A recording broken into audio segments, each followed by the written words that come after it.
दोस्तों, परम ज्ञान की दुनिया में आपका स्वागत है।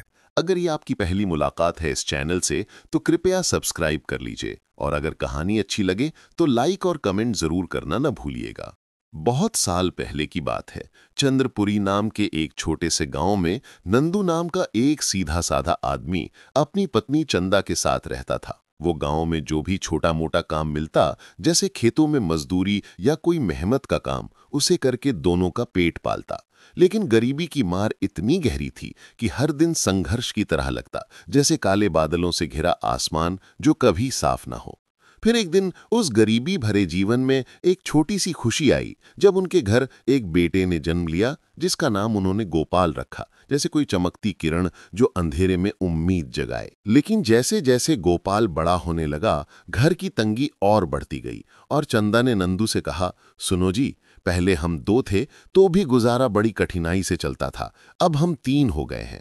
इसलिए मैंने सोचा है कि आज से मैं भी खेतों में मजदूरी करने जाया करूंगी, ताकि हम साथ मिलकर इस बोझ को उठा सकें। नंदू का दिल थोड़ा दुखी हुआ, आंखों में उदासी की परत चढ़ गई, लेकिन चंदा ने उसे प्यार से समझाया, दुखी मत हो जी, जीवन में सुख दुख तो आते जाते रहते हैं। हम दोनों एक गाड़ी के 2 पहिए हैं, दोनों को बराबर चलना चाहिए, तभी ये घर की गाड़ी सुचारू रूप से चलेगी। और उस दिन से चंदा भी सूरज उगने के साथ खेतों में जाकर पसीना बहाती, जैसे कोई मजबूत नदी जो हर बाधा को पार कर बहती रहे। और नंदू भी उस संघर्ष में कभी पीछे नहीं हटा, जैसे पेड़ की जड़ें जो मिट्टी में गहराई तक पैठ बनाती हैं। कुछ दिन ऐसे ही गुजर गए। एक सुबह नंदू जल्दी उठा और चंदा से बोला, हे प्रिय, कल रात मैंने एक सपना देखा जिसमें मेरे पिताजी आए थे। चेहरे पर चिंता की रेखाएं थीं और उन्होंने कहा कि हमें गोपाल को अच्छी शिक्षा दिलानी चाहिए, क्योंकि उसकी पढ़ाई से ही हमारे परिवार की ये गरीबी की जंजीर टूटेगी। कहीं ऐसा ना हो कि वो हमारी तरह अनपढ़ रह जाए और इस दुख भरी जिंदगी से कभी बाहर न निकल पाए। चंदा ने मुस्कुराकर सहमति जताई, आपकी बात सही है जी, मैं भी यही चाहती हूं कि हमारा बेटा किसी अच्छे गुरुकुल में जाकर ज्ञान प्राप्त करे। चलिए हम उसे प्रीतमपुर में आचार्य बुद्धानंद जी के गुरुकुल में छोड़ आएं, जहां हरे भरे पेड़ों के बीच ज्ञान की नदियां बहती हैं। लेकिन नंदू ने चिंता से कहा, परंतु हे सखी, एक समस्या है। प्रीतमपुर यहां से बहुत दूर है और गुरुकुल में पढ़ाई के दौरान कई तरह के खर्च होंगे। हमें पैसे की जरूरत पड़ेगी, लेकिन हमारी गरीबी ऐसी है कि हमारे पास इतना धन ही नहीं कि हम गोपाल को ठीक से शिक्षा दिला सकें। तब चंदा ने आंखों में उम्मीद की चमक लिए कहा, जी, इसका भी एक रास्ता हो सकता है। क्यों ना आप गांव के महाजन सुखी लाला के पास जाकर बात करें। आखिर गांव में वही तो एक है जो लोगों को उधार देता है। गोपाल की पढ़ाई के लिए उनसे कुछ कर्ज ले लीजिए, जैसे कोई सूखी धरती पर बारिश की पहली बूंद जो जीवन की नई शुरुआत करे। नंदू थोड़ा चौंक कर बोला, लेकिन हे प्रिय, सुखी लाला तो बड़ा धोखेबाज और कठोर दिल वाला आदमी है। वो गरीबों की मेहनत का रस चूस लेता है, जैसे कोई जौंक जो कभी संतुष्ट ना हो। कर्ज तो दे देगा, लेकिन ब्याज इतना ज्यादा लगाएगा कि हमारी कमर टूट जाएगी, और अगर समय पर ना लौटा सके तो वो निर्दयी बनकर सब कुछ छीन लेगा। ऐसे आदमी से उधार लेना तो जैसे आग में कूदना है जहां से निकलना नामुमकिन हो। चंदा ने दृढ़ता से जवाब दिया, पर हमारे पास और विकल्प कहाँ है जी। जो भी हो, हमें गोपाल की शिक्षा का इंतजाम तो करना ही पड़ेगा, जैसे कोई माँ का दिल जो बच्चे के लिए पहाड़ भी हिला दे। नंदू ने चिंता से कहा, लेकिन हे सखी, कर्ज के लिए तो कुछ गिरवी रखना होगा, और हमारे पास तो कुछ भी नहीं, जैसे खाली हाथ वाला भिखारी जो सिर्फ हवा पकड़ता रहे। चंदा ने मुस्कुराकर कहा, मैंने उसका हल भी सोच लिया है। आप महाजन को हमारा घर गिरवी रख दीजिए, वो हमारी एकमात्र छत है जो तूफानों से बचाती है। नंदू का चेहरा उदास हो गया, बोला, लेकिन हे प्रिय, ले देकर सर छिपाने की यही तो जगह है। अगर भगवान न करे और ये भी हाथ से निकल गया तो हम कहाँ जाएंगे, जैसे बेघर पक्षी जो आसमान में भटकता रहे। चंदा ने प्यार से दिलासा दिया, अच्छी अच्छी बातें सोचिए जी, भगवान जो करेगा अच्छा ही करेगा, जैसे कोई अदृश्य हाथ जो हमेशा साथ देता है। और इस तरह चंदा के समझाने से नंदू का मन बन गया। उसी दिन वो महाजन सुखी लाला के बड़े से घर पहुंचा, जहां दीवारें अमीरी की कहानी कहती थीं, और बोला, राम राम सेठ जी, मुझे आपसे एक जरूरी काम है, मुझे कुछ कर्ज की जरूरत है। सुखी लाला ने पूछा, किस लिए नंदू? नंदू ने सीधे कहा, मैं अपने बेटे को पढ़ाना चाहता हूं, इसके लिए थोड़े पैसे चाहिए। सुखी लाला ने हंसकर कहा, नंदू, मैं कर्ज तो दे दूंगा, लेकिन तुम्हारे पास गिरवी क्या है? न तुम्हारे पास खेत है न खलिहान। नंदू ने दुखी स्वर में जवाब दिया, सेठ जी, आप जानते हैं मैं कितना गरीब हूं। ले देकर मेरे पास बस एक छोटी सी झोंपड़ी है, मैं वही आपके पास गिरवी रख दूंगा। सुखी लाला ने अपनी चालाक आंखें सिकोड़ते हुए सोचा, यह तो मेरे लिए मुनाफे का सौदा है। नंदू इतना गरीब है कि कर्ज कभी ना चुका पाएगा और उसकी झोंपड़ी मेरे हाथ लग जाएगी, जैसे कोई शिकारी जो चुपके से जाल बिछाए। उसने मुस्कुराकर कहा, ठीक है नंदू, मैं तुम्हें 100 चांदी के सिक्के उधार देता हूं। नंदू ने राहत की सांस ली और सहमति में सिर हिलाया। फिर दोनों के बीच एक लिखित समझौता हुआ, जिसमें नंदू ने कांपते हाथों से अपना अंगूठा लगा दिया, जैसे कोई नन्हा दीपक जो तूफान के सामने जलने की हिम्मत रखे। सुखी लाला ने कुटिल स्वर में कहा, सुन नंदू, मैं तुझे पूरे 10 साल की मोहलत देता हूं। अगर इस दौरान तू मेरा कर्ज ना चुका पाया तो तेरी झोंपड़ी और उसकी जमीन मेरी हो जाएगी। नंदू ने दृढ़ता से जवाब दिया, सेठ जी, मुझे आपकी शर्त मंजूर है। जैसे कोई योद्धा जो अपने लक्ष्य के लिए सब कुछ दांव पर लगाए। इसके बाद लाला ने 100 चांदी के सिक्के नंदू के हाथों में सौंप दिए, जो उसके लिए किसी अनमोल खजाने से कम न थे। उसी दिन नंदू अपने नन्हे गोपाल को लेकर प्रीतमपुर के लिए निकल पड़ा, जैसे कोई नदी जो अपने मुहाने की तलाश में बहती हो। कई दिनों की थकाऊ यात्रा के बाद वे आचार्य बुद्धानंद जी के गुरुकुल पहुंचे, जहां हरे भरे पेड़ और शांत वातावरण ज्ञान की गंगा बहाते थे। नंदू ने आचार्य जी को झुककर प्रणाम किया। आचार्य जी ने पूछा, तुम कौन हो और कहां से आए हो? नंदू ने विनम्रता से कहा, गुरुजी, मैं चंद्रपुरी गांव से आया हूं। मेरा नाम नंदू है और ये मेरा बेटा गोपाल है। मैं चाहता हूं कि वो आपके गुरुकुल में शिक्षा ग्रहण करे, ताकि उसका भविष्य उज्ज्वल हो, जैसे सूरज की किरणें जो अंधेरे को चीर दें। ये कहते हुए नंदू ने चांदी के सिक्कों से भरी थैली गुरुजी के चरणों में रख दी और बोला, गुरुजी, यह 100 चांदी के सिक्के मेरी ओर से भेंट हैं। मैं एक गरीब आदमी हूं, इससे ज्यादा नहीं दे सकता। कृपया मेरे बेटे को पढ़ाने से मना न करें। आचार्य जी ने थैली को देखा, फिर नंदू की आंखों में झांक कर सोचा, इस पिता के हौसले को ठुकराना ठीक नहीं। उन्होंने दयालु स्वर में कहा, चिंता मत करो नंदू, मैं तुम्हारे बेटे को जरूर पढ़ाऊंगा। अब गोपाल अगले 10 साल तक हमारे गुरुकुल में रहेगा, तभी उसकी शिक्षा पूरी होगी, जैसे कोई बीज जो धीरे धीरे विशाल वृक्ष बनता है।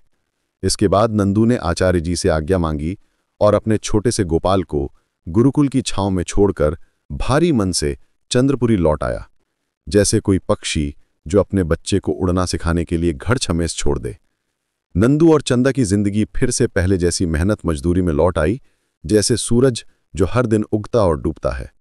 उधर गुरुकुल में गोपाल ने पूरे मन से पढ़ाई शुरू की। आचार्य जी की हर बात को वो प्यासी मिट्टी की तरह सोखता, जैसे कोई नन्हा पौधा जो धूप और पानी से पनपता हो। 10 साल पलक झपकते बीत गए, जैसे नदी का पानी जो चुपके से बह जाता है। जब गोपाल की शिक्षा पूरी हुई, वो एक समझदार और बुद्धिमान युवा बन चुका था। आचार्य जी ने उसे बुलाकर कहा, गोपाल, आज तुम्हारी पढ़ाई पूरी हो गई है। मुझे गर्व है कि मेरे सभी शिष्यों में तुम सबसे अधिक बुद्धिमान निकले। गोपाल ने झुककर गुरुजी के चरण छुए और बोला, गुरुजी, ये सब आपकी कृपा और मार्गदर्शन का फल है, वरना मैं तो बस एक साधारण गांव का लड़का था, जैसे मिट्टी का दिया जो आपके ज्ञान से रोशन हुआ। फिर गुरुजी से आज्ञा लेकर वो अपने गांव की ओर चल पड़ा, जैसे कोई यात्री जो लंबे सफर के बाद घर की राह पकड़े। कई दिनों की यात्रा के बाद जब गोपाल चंद्रपुरी पहुंचा, तो उसने देखा कि उसके पिता नंदू घर के आंगन में खड़े हैं, लेकिन समय की धूल ने उनकी आंखों पर पर्दा डाल दिया था। वे उसे पहचान न सके। गोपाल ने आगे बढ़कर पिता के पैर छुए तो नंदू ने चौंक कर पूछा, अरे नौजवान, तुम कौन हो? गोपाल ने मुस्कुराकर कहा, पिताजी, मैं आपका गोपाल हूं। यह सुनकर नंदू की आंखें खुशी से छलक उठीं। उन्होंने कहा, अरे बेटा, तेरी पढ़ाई पूरी हो गई? गोपाल ने जवाब दिया, हाँ पिताजी, मैं गुरुजी की आज्ञा लेकर लौटा हूं। तभी चंदा भी बाहर आई। अपने बेटे को देखकर उसकी खुशी का ठिकाना न रहा, जैसे कोई सूखा खेत जो बारिश की बूंदों से हरा हो जाए। माता पिता दोनों का दिल उमंग से भर गया। नंदू ने चंदा से कहा, हे प्रिय, हमारा गोपाल पढ़ लिखकर लौट आया है, अब जल्द ही हमारे दिन बदल जाएंगे। मुझे पूरा यकीन है कि इसे अच्छी नौकरी मिलेगी, जैसे सूरज जो अंधेरे को मिटा देता है। लेकिन दूसरी ओर सुखी लाला अपनी चालाक बुद्धि में खोया था। सोच रहा था, अब तो 10 साल पूरे हो चुके हैं, नंदू से कर्ज की वसूली का समय आ गया है। जैसे कोई गिद्ध जो अपने शिकार पर नजर गड़ाए। वह तुरंत तैयार हुआ और नंदू की झोपड़ी की ओर चल पड़ा। वहां पहुंचकर उसने गोपाल को देखा, जो अब एक नौजवान बन चुका था, और मन ही मन सोचा, लगता है नंदू का बेटा पढ़ाई पूरी करके लौट आया है, जैसे कोई पुराना हिसाब जो अब चुकता होने का वक्त ले आया हो। लाला ने गोपाल की बात सुनकर ठहाका लगाया, जैसे कोई शिकारी जो अपने जाल में शिकार फंसने की खुशी मनाए, और बोला, अरे गोपाल, तू तो बड़ा चतुर निकला। ठीक है, मैं तेरी शर्त मानता हूं। बता दे ये रहस्य। अगर तूने मुझे समझा पाया कि तेरी इन बेतुकी बातों में क्या गुण है, तो मैं तुम्हारे बापू का सारा कर्ज माफ कर दूंगा, जैसे कोई बोझिल बादल जो बारिश कर हल्का हो जाए। गोपाल ने शांत लेकिन आत्मविश्वास भरी मुस्कान के साथ कहा, लाला जी, ध्यान से सुनिए। आपने पूछा कि मेरे पिताजी स्वर्ग का पानी रोकने गए हैं, और मैंने पूछा कि आपकी शव यात्रा जिंदा की है या मुर्दे की। बात ऐसी है, मेरे पिताजी इस वक्त खेत में मेहनत कर रहे हैं, वहां बांध बनाकर पानी रोक रहे हैं, जो हमारे गांव की फसलों को जीवन देता है, जैसे स्वर्ग से उतरता कोई अमृत। और आपकी शव यात्रा, आपने कहा मुर्दे की, पर सोचिए, जब कोई जिंदा इंसान कर्ज के बोझ तले दबकर जीते जी मर जाता है, क्या वह शव यात्रा नहीं? मेरी बातों का रहस्य यही है, हर शब्द में सच छिपा है, बस उसे देखने की नजर चाहिए। ये सुनकर सुखी लाला स्तब्ध रह गया, जैसे कोई अंधेरे में अचानक रोशनी देख ले। उसकी चालाकी भरी आंखों में एक पल को शर्मिंदगी झलकी। फिर उसने कहा, गोपाल, तू सचमुच गुरुकुल का रत्न है। तेरी बुद्धि ने मुझे हरा दिया। मैं वादे का पक्का हूं, तेरे पिताजी का कर्ज मैं आज माफ करता हूं, जैसे कोई पुराना हिसाब जो अब हमेशा के लिए बंद हो जाए। गोपाल ने मुस्कुराकर लाला को प्रणाम किया और बोला, लाला जी, आपका यह फैसला मेरे परिवार के लिए नई सुबह लाएगा। उसी पल नंदू और चंदा घर लौटे, और जब उन्हें सारी बात पता चली, उनकी आंखें खुशी से भर आईं, जैसे सूखी धरती पर बारिश की बूंदें।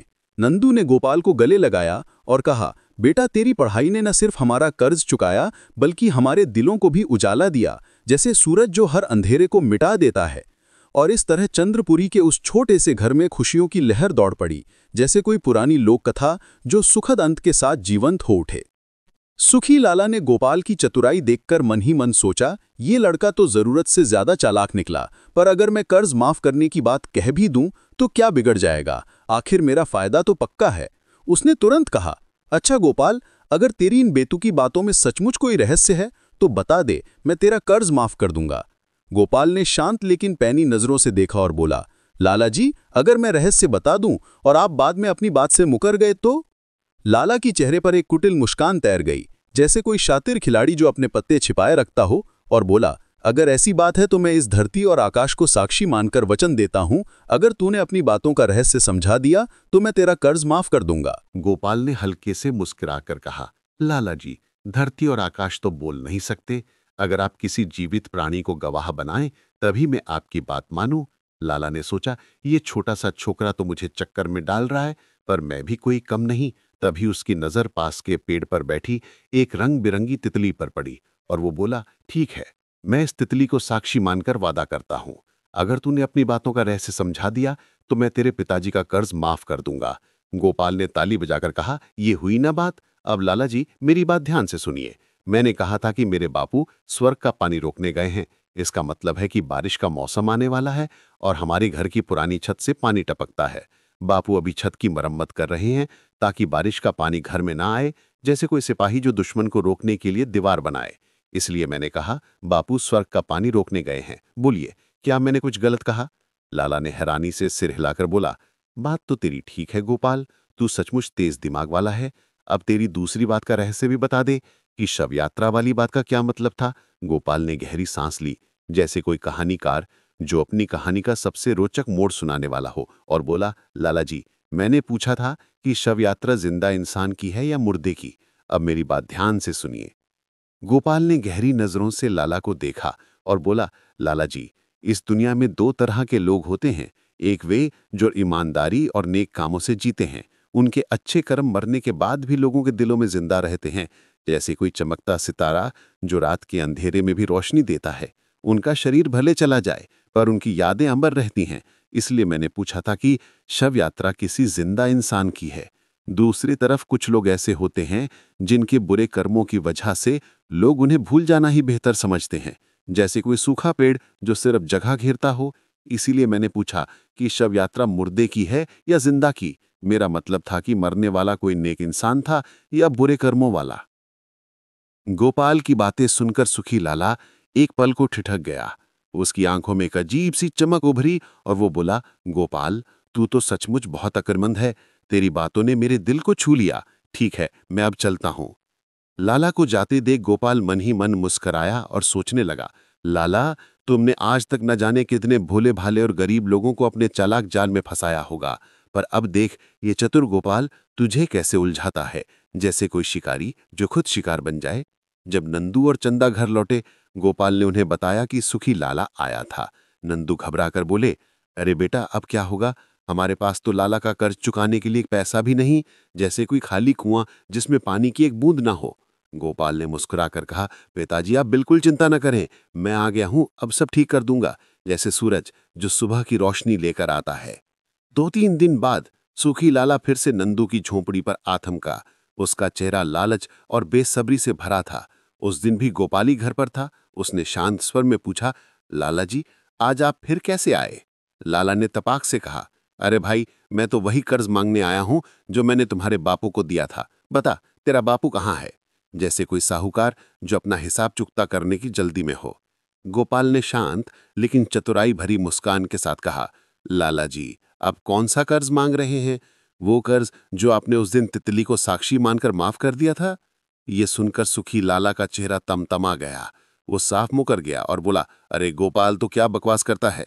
मैंने कर्ज माफ किया? ये तो झूठ बोल रहा है। गोपाल ने नरम लेकिन दृढ़ स्वर में जवाब दिया, लाला जी, आपने उस दिन धरती, आकाश और तितनी को गवाह बनाकर वचन दिया था कि अगर मैं अपनी बातों का रहस्य समझा दूं तो कर्ज माफ कर देंगे। मैंने रहस्य बताया, आपने माना, तो अब कर्ज वापस मांगने का सवाल ही कहां उठता। लाला ने गुस्से में आंखें तरेड़ते हुए धमकाया, गोपाल, मैं न तुझे छोड़ूंगा न तेरे बापू को। मैं सीधे राजा के दरबार में तुम दोनों की शिकायत लेकर जाऊंगा। गोपाल ने हल्के से हंसते हुए कहा, लाला जी, आपकी ये इच्छा भी पूरी कर लीजिए, देखे क्या होता है। उसी दिन सुखी लाला गुस्से से भुनभुनाता हुआ नगर के राजा के दरबार में जा पहुंचा और चिल्लाकर बोला, दुहाई हो महाराज, मेरे साथ न्याय कीजिए। गांव के एक आदमी नंदू ने 10 साल पहले मुझसे 500 चांदी के सिक्के उधार लिए थे और आज जब मैंने अपना कर्ज मांगने गया तो उसका मक्कार बेटा साफ मना कर रहा है। राजा ने तुरंत नंदू और गोपाल को दरबार में बुलवाया। राजा ने नंदू से सवाल किया, नंदू, ये सब क्या मामला है? तभी गोपाल ने आगे बढ़कर विनम्रता से कहा, क्षमा कीजिएगा महाराज, मैं अपने पिता की ओर से पैरवी करना चाहता हूँ। राजा ने भौहें चढ़ाकर पूछा, नौजवान, तुम कौन हो और क्या कहना चाहते हो? गोपाल ने साहस के साथ जवाब दिया, महाराज, मैं गोपाल हूँ, नंदू का बेटा। ये सच है कि मेरे पिता ने 10 साल पहले सुखी लाला से कर्ज लिया था। राजा ने गंभीर स्वर में कहा, तो फिर तुम उसका कर्ज क्यों नहीं लौटाते? गोपाल ने शांत लेकिन आत्मविश्वास से भरे लहजे में कहा, महाराज, मैं आपको वही सारी सच्चाई बताने जा रहा हूं जैसे कोई दिया जो अंधेरे में साफ रोशनी बिखेरे। गोपाल ने नजरें उठाकर राजा की ओर देखा और बोला, महाराज, 3-4 दिन पहले एकादशी के दिन जब सुखी लाला हमारे घर आए थे, उन्होंने तितली को साक्षी मानकर मुझसे वचन दिया था कि मेरे पिताजी का कर्ज माफ कर देंगे। तो फिर कर्ज चुकाने का सवाल ही कहाँ रहता? तभी सुखी लाला बीच में उबल पड़ा और चिल्लाया, ये सरासर झूठ है महाराज, मैं ना तो कभी इसके घर गया, ना ही मैंने इसका कर्ज माफ करने का कोई वचन दिया। राजा ने गंभीर स्वर में गोपाल से पूछा, गोपाल, क्या तुम्हारे पास अपनी बात साबित करने का कोई सबूत है? गोपाल ने शांत लेकिन आत्मविश्वास से भरे लहजे में उस दिन की सारी घटना विस्तार से बयान की, जैसे कोई चित्रकार जो हर रंग को साफ साफ उकेरे। राजा ने हल्की मुस्कान के साथ कहा, अच्छा, तो तुम कहते हो कि एक तितली तुम्हारी गवाह है? गोपाल ने दृढ़ता से जवाब दिया, हाँ महाराज, सुखी लाला ने एक तितली को साक्षी मानकर मेरे सामने कर्ज माफ करने का वचन दिया था। राजा ने भौहें चढ़ाकर कहा, गोपाल, ये कोई गांव की पंचायत नहीं बल्कि राज दरबार है, यहां ऐसी मनगढ़ंत बातें नहीं चलती। तभी सुखी लाला गुस्से से तिलमिलाकर बोला, महाराज, ये लड़का झूठ बोलता है। जब मैं इसके घर गया था तो तितली मेरी नाक पर नहीं बल्कि पेड़ पर बैठी थी। ये सुनते ही राजा के चेहरे पर एक चमकती मुस्कान फैल गई, जैसे सूरज की किरणें बादलों को चीर कर निकलें।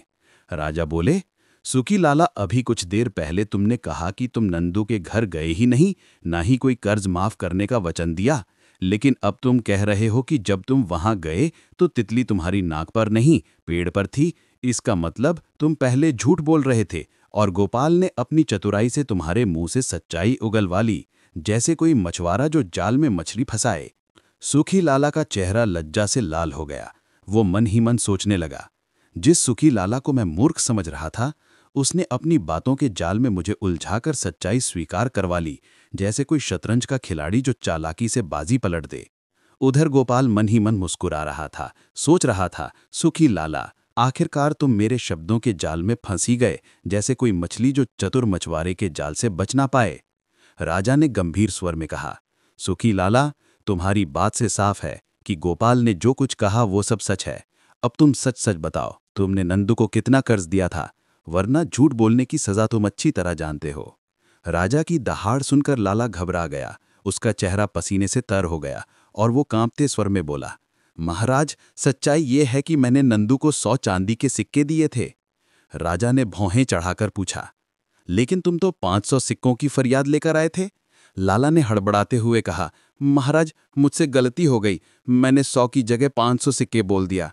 राजा ने कठोर नजरों से उसे घूरते हुए कहा, लाला, मैं समझ गया, ये कोई गलती नहीं थी, तुमने जानबूझकर झूठ बोला।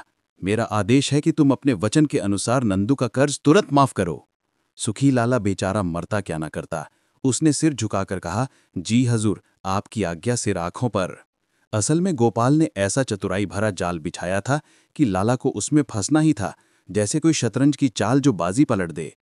इसके बाद राजा ने गरज कर कहा, सुनो सुखी लाला, बहुत दिनों से मुझे तुम्हारी करतूतों की शिकायतें मिल रही थीं, पर मैं सही मौके की तलाश में था और आज वो मौका मिल गया। मैं तुम्हें चेतावनी देता हूं, अपनी बेईमानी की हरकतें छोड़ दो और गरीबों का खून चूसना बंद करो, वरना तुम्हारे लिए अच्छा नहीं होगा। सुखी लाला ने कांपते हुए कहा, जी महाराज, आगे से ऐसी गलती कभी नहीं होगी। राजा ने आगे कहा, देखो लाला, मैं ये नहीं कहता कि तुम धंधा छोड़ दो, धंधा करो पर ईमानदारी से। सुखी लाला ने सिर झुकाकर वचन दिया, महाराज, मैं आज से बेईमानी का कोई काम नहीं करूंगा, बल्कि पूरी ईमानदारी से अपना महाजनी का धंधा करूंगा। ये कहकर सुखी लाला मुंह लटकाए जैसे कोई हारा हुआ योद्धा दरबार से चला गया। राजा ने गोपाल की ओर देखकर गंभीर मगर प्रशंसात्मक स्वर में कहा, गोपाल, तुम सचमुच एक असाधारण बुद्धिमान और समझदार युवा हो। मेरे दरबार को तुम जैसे चतुर और शिक्षित व्यक्ति की सख्त जरूरत है। मैं चाहता हूं कि तुम मेरे दरबार में नौकरी करो। गोपाल ने विनम्रता से सिर झुकाया और बोला, महाराज, ये मेरे लिए सौभाग्य की बात है, जैसे कोई साधारण दिया जो राजमहल की रोशनी बन जाए। इसके बाद गोपाल ने राजा के दरबार में नौकरी शुरू कर दी और उसकी बुद्धिमानी ने नंदू और चंदा के परिवार की गरीबी को हमेशा के लिए दूर कर दिया, जैसे सूरज की किरणें जो रात के अंधेरे को मिटा देती हैं। कहानी अब एक नए मोड़ पर आती है। बहुत समय पहले की बात है। रामगढ़ नाम के एक छोटे से गांव में 2 आदमी रहते थे, जिनके जीवन को गरीबी और तंगी ने जकड़ रखा था, जैसे कोई भारी बोझ जो कंधों को झुका दे।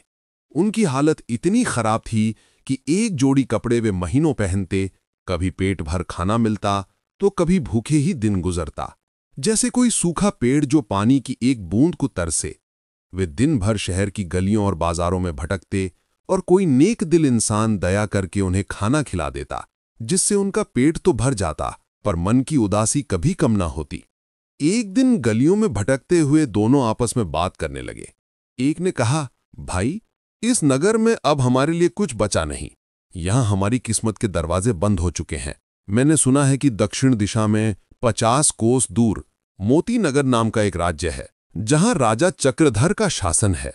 लोग कहते हैं कि वह बड़ा नेक और दयालु राजा है।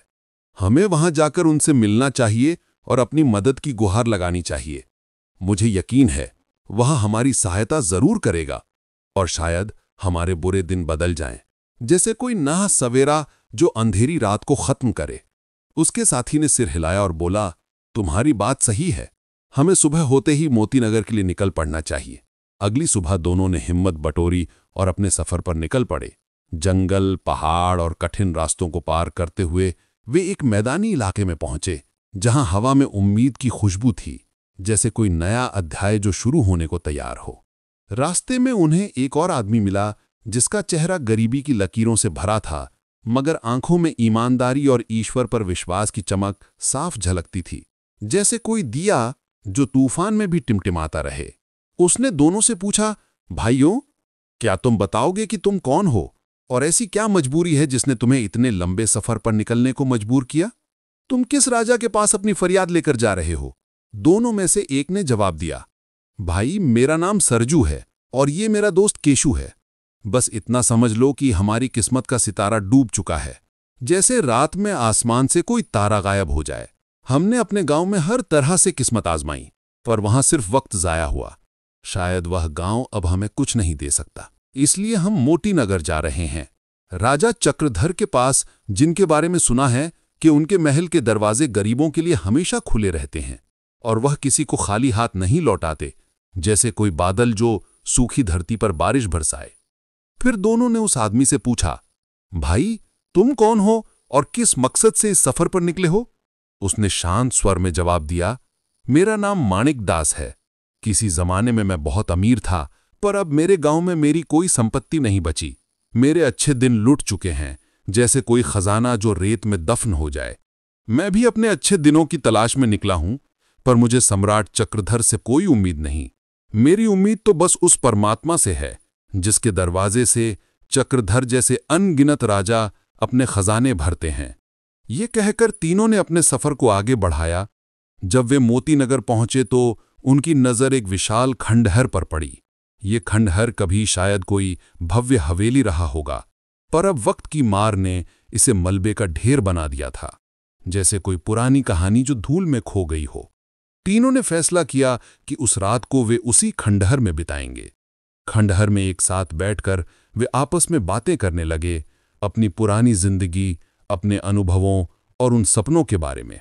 किस्मत का खेल ऐसा चला कि उसी रात सम्राट चक्रधर अपने 2 मंत्रियों के साथ भेष बदलकर अपने नगर की गलियों में भटक रहे थे, जैसे कोई चांद जो बादलों की ओट में चुपके से चमके। चलते चलते वे उस खंडहर के पास पहुंचे जहां से बातचीत की धीमी आवाजें हवा में तैर रही थीं।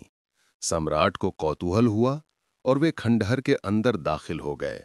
वे अक्सर इस तरह भेष बदलकर नगर में घूमते थे ताकि अपनी प्रजा की सुख दुख की सच्चाई जान सकें, जैसे कोई चरवाहा जो अपनी भेड़ों की खोज खबर लेता हो।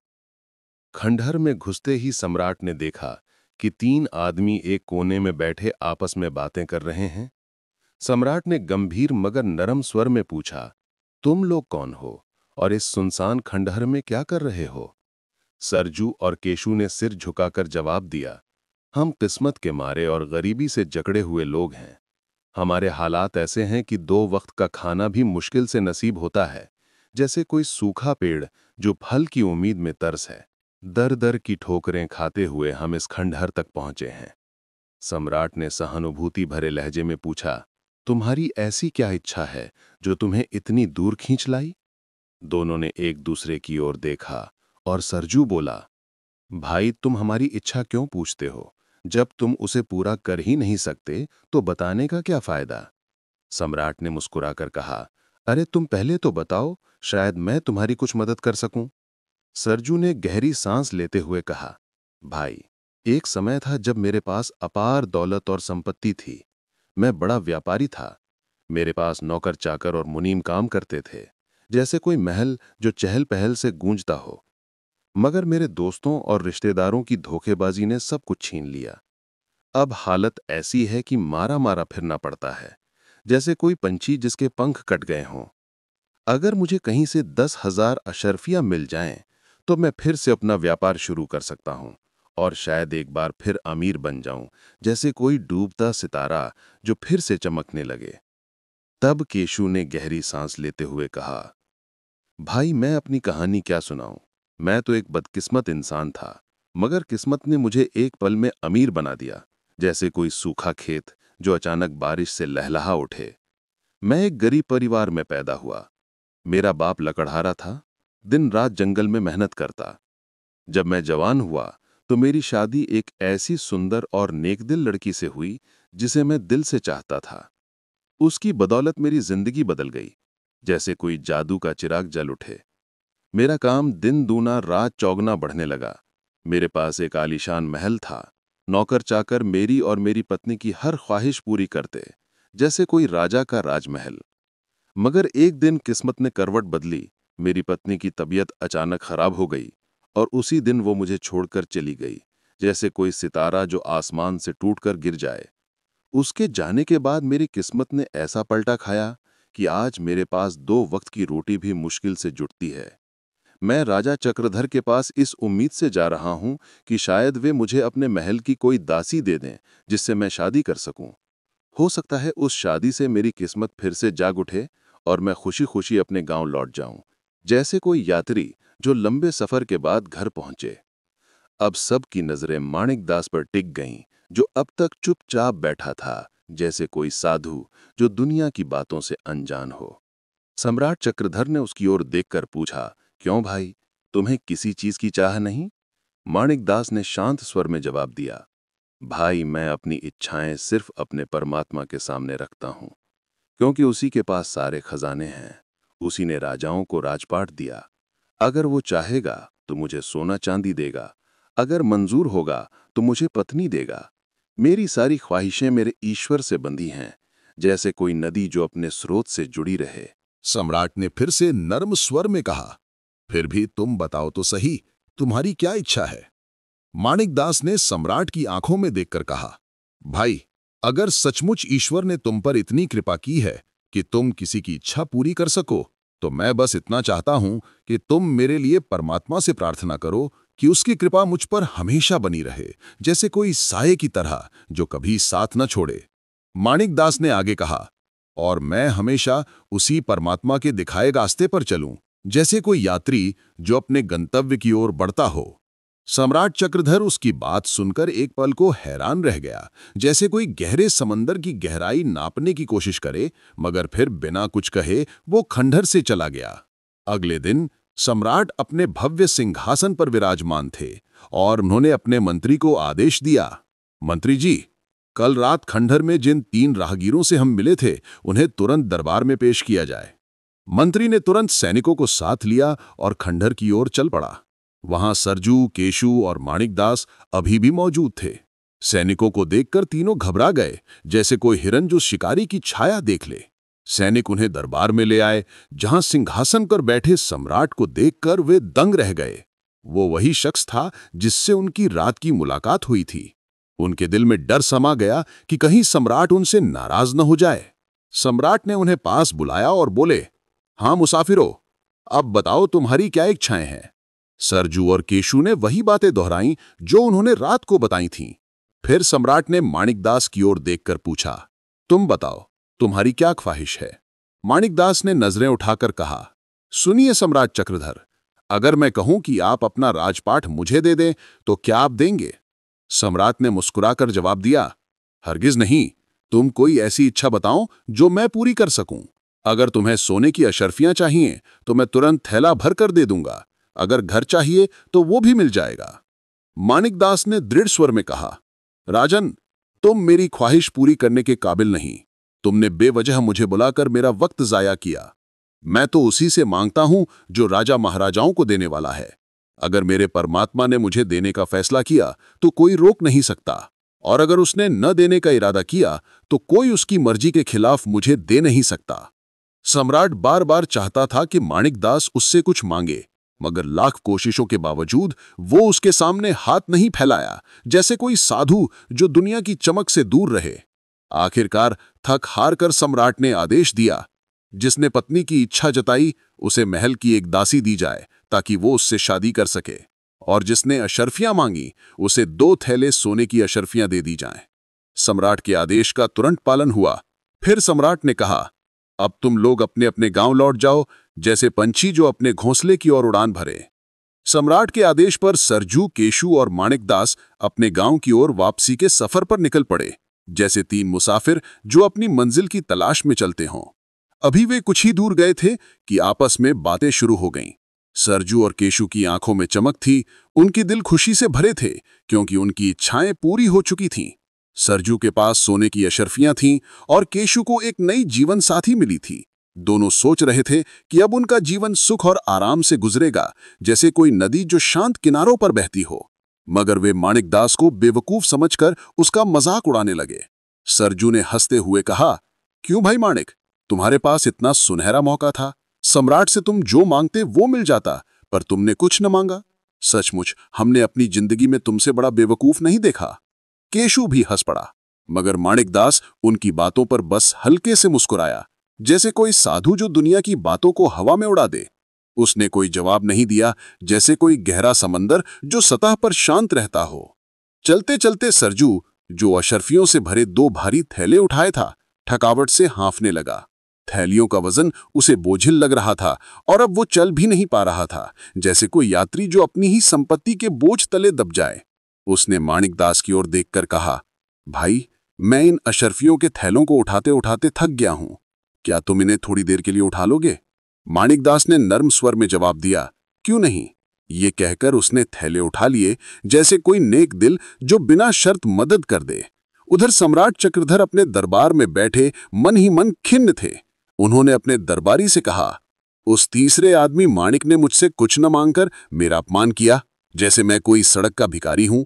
मैंने बार बार कहा कि वो अपनी इच्छा बताए, फिर भी उसने मेरे सामने हाथ नहीं फैलाया। दरबार में एक चापलूस दरबारी था, जिसका दिल बेईमानी से भरा था, जैसे कोई काला बादल जो सिर्फ तूफान लाए। वो सम्राट की नाराजगी भांपकर चुपके से अपनी चाल चलने की सोचने लगा, जैसे कोई सियार जो मौके की ताक में रहता हो। चापलूस दरबारी ने मौका देखकर तुरंत सम्राट की हां में हां मिलाई और बोला, महाराज, आपका राजपाट और साम्राज्य इसलिए है कि आप इसके काबिल हैं। आप तो हमेशा गरीबों और दुखियों की मदद करते हैं, जैसे सूरज जो सबको रोशनी देता हो। मगर जो कोई आपकी सहायता ठुकराता है, वो आपका साफ अपमान करता है, और ऐसे अपमान की सजा तो मौत ही होनी चाहिए। राजा चक्रधर, जो दिल से नेक और दयालु थे, अक्सर ऐसे चापलूस दरबारियों के बहकावे में आ जाते थे। इस बार भी वो उसकी बातों में आ गए और गुस्से से भरकर तुरंत जल्लाद को बुलाया। उन्होंने कड़क स्वर में आदेश दिया, अभी जाओ और उन 3 मुसाफिरों का पीछा करो। जिनके पास लड़की और सोने की अशर्फियां हैं उन्हें छोड़ देना, मगर जो खाली हाथ है उसका सिर काटकर मेरे सामने लाओ। जल्लाद ने सिर झुकाया और तुरंत रवाना हो गया, जैसे कोई तूफान जो सब कुछ उजाड़ने को तैयार हो। जब वो तीनों मुसाफिरों के पास पहुंचा तो उसने देखा कि 3 लोग जा रहे थे। एक के साथ एक लड़की थी, दूसरे के पास सोने की अशर्फियों से भरे थैले थे और तीसरा खाली हाथ चल रहा था। असल में उस वक्त अशर्फियों के थैले नेकदिल माणिकदास ने उठा रखे थे और सरजू, जो उन अशर्फियों का असली मालिक था, खाली हाथ चल रहा था, जैसे कोई यात्री जो अपने बोझ से मुक्त हो। जल्लाद ने बिना सोचे समझे सरजू के पास पहुंचकर तलवार का एक तेज वार किया और उसकी गर्दन काट दी, जैसे कोई पेड़ जो एक झटके में धराशायी हो जाए।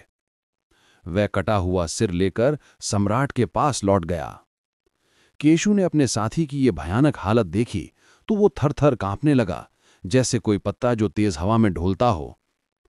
किसी को कुछ समझ नहीं आया कि आखिर ये क्या हो गया और सरजू की गर्दन क्यों काटी गई।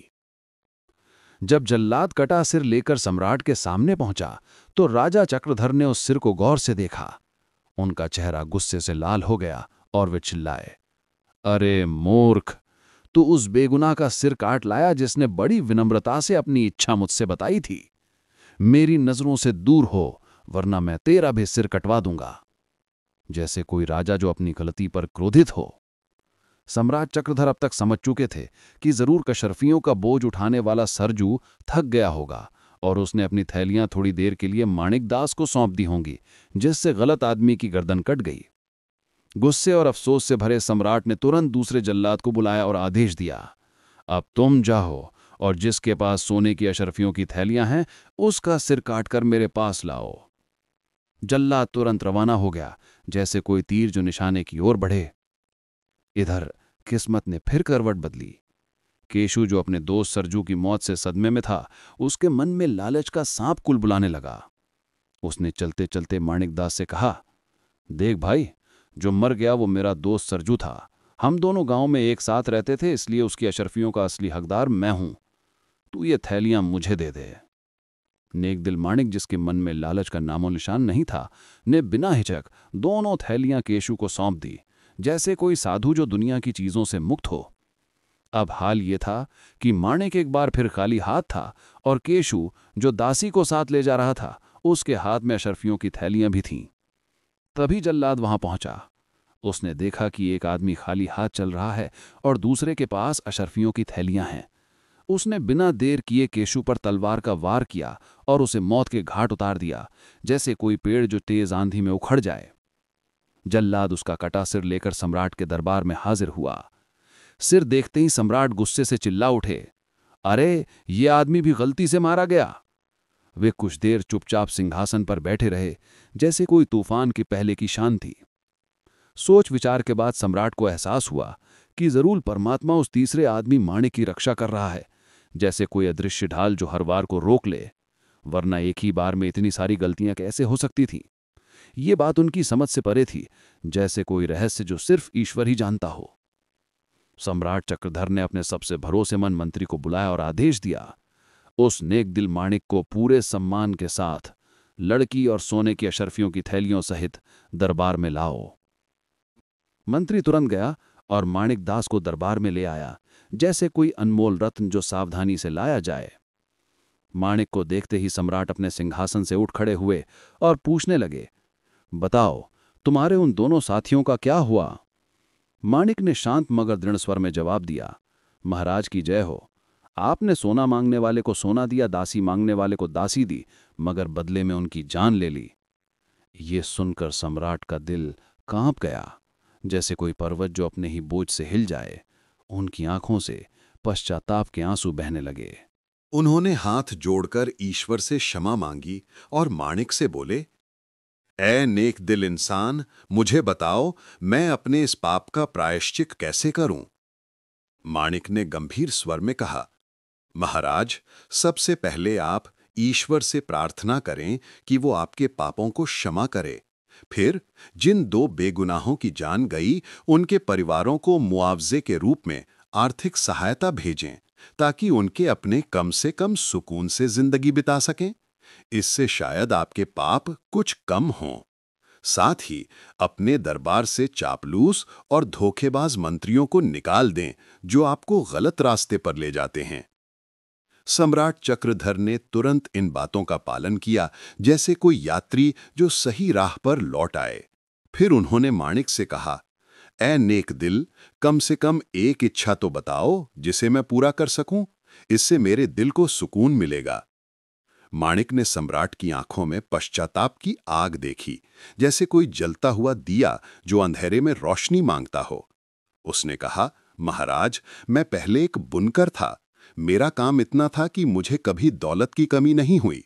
अगर आप मेरा बुनकर का काम फिर से शुरू करवा दें, तो मेरी जिंदगी पटरी पर आ जाएगी और मैं आपके पैसे जल्द लौटा दूंगा। सम्राट ने तुरंत इसकी व्यवस्था का आदेश दिया, जैसे कोई राजा जो अपनी प्रजा की भलाई के लिए हर संभव कोशिश करे। फिर सम्राट ने विनम्रता से कहा, माणिक, मेरी तुमसे एक प्रार्थना है। तुम मेरे लिए ईश्वर से प्रार्थना करना कि वो मेरे अपराधों को क्षमा करे। साथ ही कभी कभार हमारे राजमहल आया करो, ताकि मैं तुम्हारे साथ रहकर कुछ अच्छा सीख सकूं, जैसे कोई शिष्य जो गुरु की छांव में ज्ञान पाता हो। माणिक दास ने सम्राट चक्रधर की विनम्र प्रार्थना को सहर्ष स्वीकार किया, जैसे कोई साधु जो अपने भक्त की पुकार सुन ले। उसने सम्राट को आश्वासन दिया कि वो समय समय पर राजमहल आया करेगा और ईश्वर से उनके लिए क्षमा की प्रार्थना करेगा। इसके बाद माणिक अपने गांव की ओर लौट पड़ा, जैसे कोई यात्री जो लंबे सफर के बाद अपने घर की राह पकड़े। कुछ ही महीनों में सम्राट की मदद से उसका बुनकर का कारोबार फिर से शुरू हो गया। उसकी मेहनत और नेक दिली की बदौलत उसका व्यापार दिन दूना रात चौगुना फलने फूलने लगा, जैसे कोई नन्हा बीज जो विशाल वृक्ष बन जाए। माणिक के घर में फिर से सुख समृद्धि की गंगा बहने लगी और उसका नाम गांव-गांव में फैल गया, जैसे कोई सुगंध जो हवा में दूर तक पहुंचे। मगर माणिक का दिल पहले की तरह ही साफ और निर्मल रहा। उसकी दौलत बढ़ी, पर लालच उसके मन को कभी छू भी न सका। जैसे कोई कमल जो कीचड़ में खिलकर भी पवित्र रहता है। वो अपनी कमाई का बड़ा हिस्सा गरीबों, लाचारों और जरूरतमंदों में बांट देता, जैसे कोई बादल जो अपनी बूंदें बिना भेदभाव बरसाए। गांव के लोग उसे एक साधु की तरह सम्मान देने लगे और उसकी कहानियां बच्चों की नींद सजाने वाली लोक कथाओं में बदल गईं। माणिक कभी कभार सम्राट चक्रधर के राजमहल भी जाता, जहां वो अपनी सादगी और ज्ञान से सम्राट को प्रेरित करता। सम्राट उसकी बातों को ध्यान से सुनते, जैसे कोई शिष्य जो गुरु के हर शब्द को आत्मसात करता हो। इस तरह माणिक की नेकी और सम्राट की नई सीख ने मोती नगर को और भी समृद्ध बना दिया, जैसे कोई सूरज जो हर कोने को अपनी रोशनी से भर दे। और इस तरह ये कहानी एक सुखद अंत के साथ खत्म हुई, जो सिखाती है कि सच्चाई और नेक दिली ही वो खजाना है जो कभी खाली नहीं होता।